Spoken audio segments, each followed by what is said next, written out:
Welcome guys. So I should probably call this video or video series Project Patriot, because I know a lot of people disagree with it, but I've got a 2.5 slot for an air rifle on my FAC and I really love springers. I'm not a big PCP fan and I decided to go for a Webley Patriot. Now I got one very cheap off Gun Trader. I did expect to work on it, I'm not going to lie to you. I think you'd be an absolute idiot if you spent on a second-hand air rifle and expected it to be perfect, so I was under no illusions, but I did kind of get my ass handed to me with this gun, I'm not going to lie to you. So basically what we got was a 25 cal Webley Patriot that was advertised as running good on 25.4 grain pellets at 28 foot-pounds.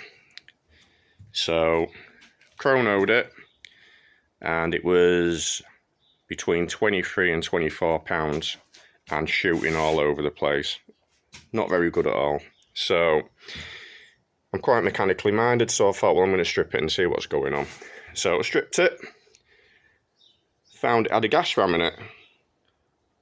It was advertised as a Springer, so that was the first little bit of an annoying find on that. And then on top of that, well, this is the piston. So the piston, that's the seal. And if you can see that, look at the state of that seal. That's supposed to be 31.5 mil across, and that is 29 mil.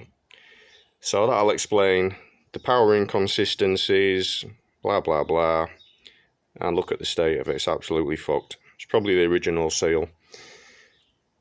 Because the gas ram says Firebin on it, I'm guessing it's a very early Patriot that somebody converted from spring to gas ram. So this is a gas, this is not a gas block, I don't know what I'm on about here. So this was the back block, I believe they call it, and you can see there, somebody's hacked that off with a hacksaw and then fucked about with the sides here. So it was a genuine spring gun, and it definitely is a Birmingham gun, if that focuses, because I made sure it was a Birmingham gun, because I know the Turkish ones are a bit substandard. So my next job, basically, I ordered all the parts to refurbish it, got a new gas ram, slightly different on the end, so I'll have to alter that, and I got some new seals. So I won't bore the shit out of you too much, but the plan is give all the parts a good polish up. I've already done a little bit of that with a sander, which is over here. I'm just using a little hand sander, because you can see there the finish from factory is shit. I was expecting better from Webley, if I'm honest with you.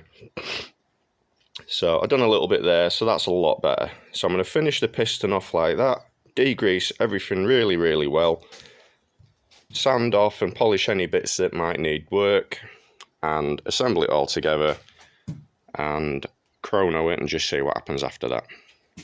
If you've stuck with me this far, I appreciate it. Somebody might learn something. If you're thinking about getting an FAC Springer and you've got a Patriot in mind, it will help you out. Right, I'll stop talking shit. I'll chuck some photographs up of progress, so when they pick up the video next time, or after this segment should I say, hopefully I'll have some chrono results and I'll be able to put a more interesting video together.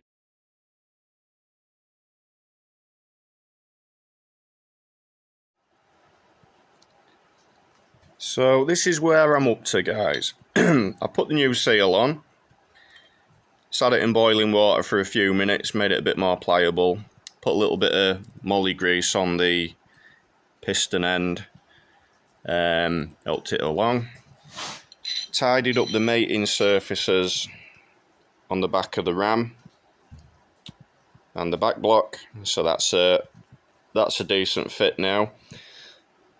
Had to sand down this washer assembly on the end,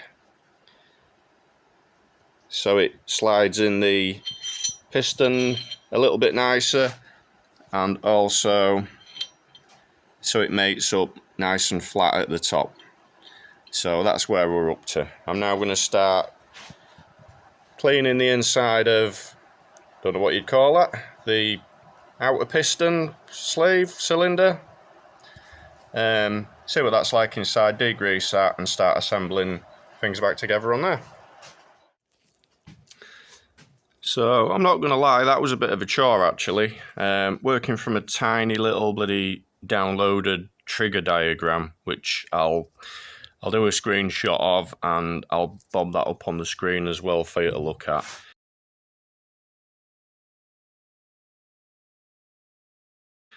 But the trigger is now assembled. Tested it a couple of times, seems to work okay. The ram is in the cylinder and the piston. It was a nice tight fit this time.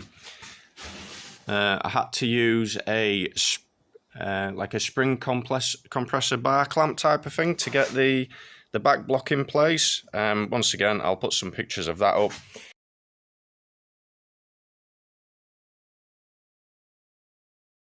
But so far so good. I'll stick the rest of it together and see if it actually works. So then guys, it's all back together. Trigger's nice, safety's working properly, everything appears to be spot on.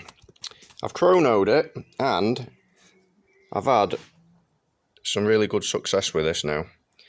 So the 31 grain Barracudas, they're running 640 feet per second and they're doing 28.2 foot-pounds. So it's gone up around 5 foot-pounds by doing the seal and the gas ram. Now next up I tried Hades, so I just got a little sample pack of some Hades. They're 675 feet per second, 26.5 grain, and they're doing just short of 27 foot-pounds. Now the most powerful so far are H&N Barracuda Hunter Extreme. So they're kind of the same as the other ones, but they've got like almost like a posi drive slot in the end for expansion. So they're 28.24 grain and they're kicking out 29.33 foot-pounds. So I'm happy. So I've salvaged the gun for, let's see, about 97 quid's worth of parts. The gun cost me 70 quid, so I've got a near as damn it 30 foot-pound Springer for not a lot of money. So what I'll do now, I'll chuck a nice scope on it, because I got a Picatinny dovetail to Picatinny adjuster, or adapter should I say, so I can put a nice scope on it now and I'll be confident enough to start shooting groups of it and hunting with it.